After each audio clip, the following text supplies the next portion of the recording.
Gaidarbekov wants range. Now Golovkin in the red has been cautioned 4 times by our count for leading with his head.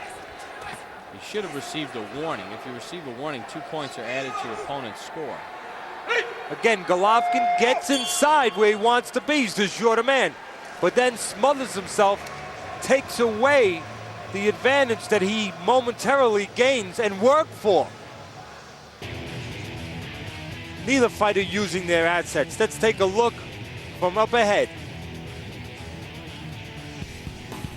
You can see there, the shorter man gets inside.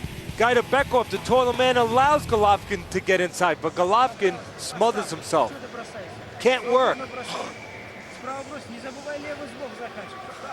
Kazakhstan's 2 Olympic medals, 1996 in the light middleweight, bronze. Yamakan Abramov, and then he won gold in the light middleweight in Sydney. Gaidarbekov cruised through the European Championships. Round number 3. Golovkin, the reigning world champion in the red, in front. If you're the shorter man, which happens to be Golovkin, you want to get in close, and that's just what Golovkin did. You want to use your jab, you want to work your way in, as Golovkin just did and scored with the taller Gaidarbekov.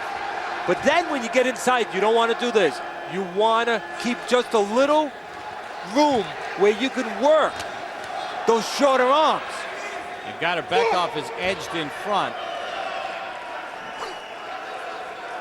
This lead will flip-flop. Not a lot to separate these two fighters because they make mutual mistakes.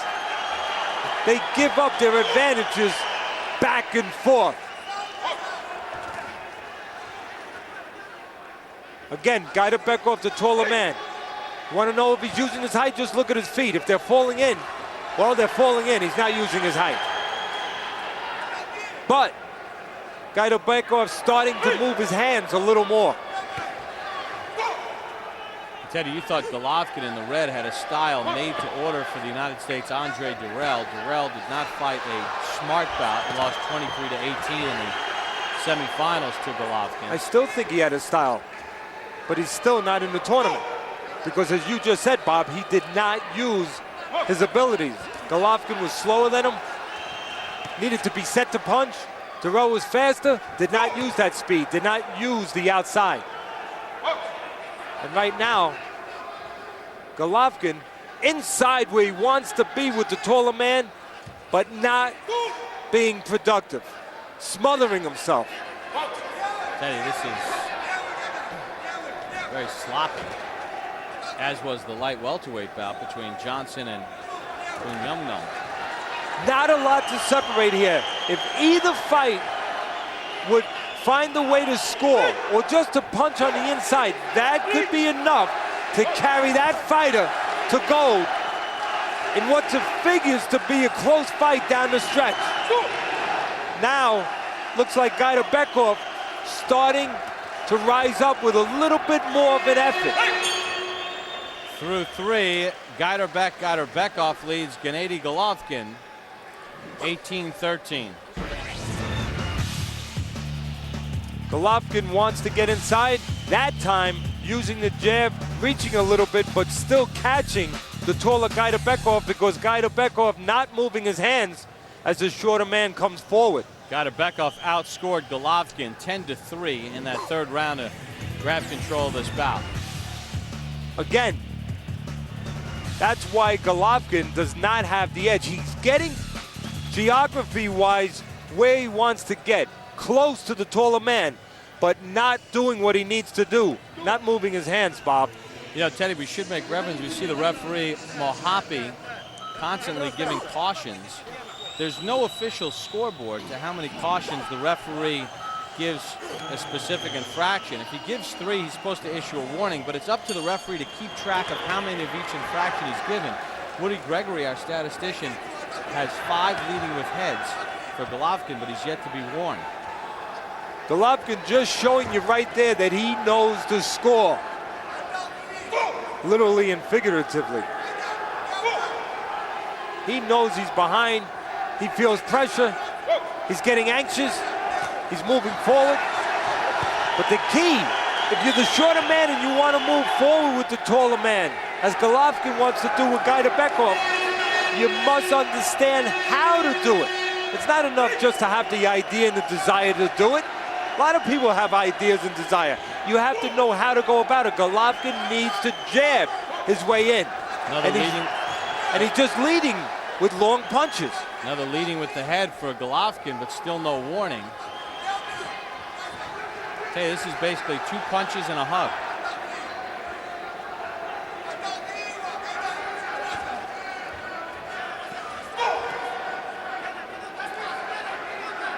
Again, Gaidarbekov, the taller man, he's standing at the right place, but then his feet fall in, and he's in a clinch. Now, if you're Gaidarbekov, you don't mind the clinches. You're ahead, you're the taller man, you want to be on the outside. But if you're Golovkin, you better mind, because the gold's slipping away, because you're not working inside.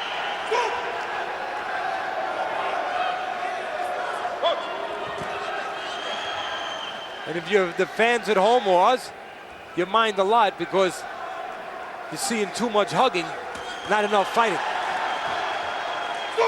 Gaidarbekov by 7.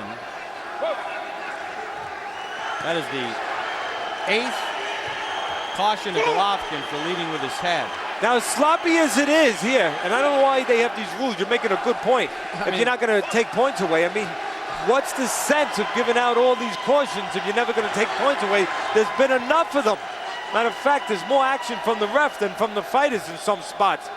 But again, Gaidarbekov has the lead now and has enhanced it because at least he's punching as Golovkin tries to get in close and earn real estate.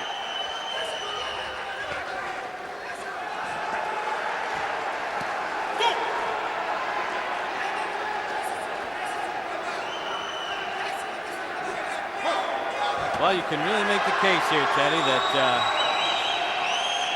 Gaidarbekov has wrestled the gold away from Gennady Golovkin. Couldn't say it better. He avenges his loss in the finals in Sydney. He beats the reigning world champion, Golovkin. And here's how he did it right there. Gaidarbekov, for all the sloppiness, at least he threw punches in that last round as Golovkin was trying to make up real estate, close the gap. Golovkin would get in close, which he wanted to do. He's the shorter man, but then he would be out of position, his hands behind Gaidarbekov. He could not work. That's why he has to settle for silver. Gaidarbekov could not wait to get to Athens and get a gold medal. He's accomplished that feat. More after this. MSNBC's unconventional.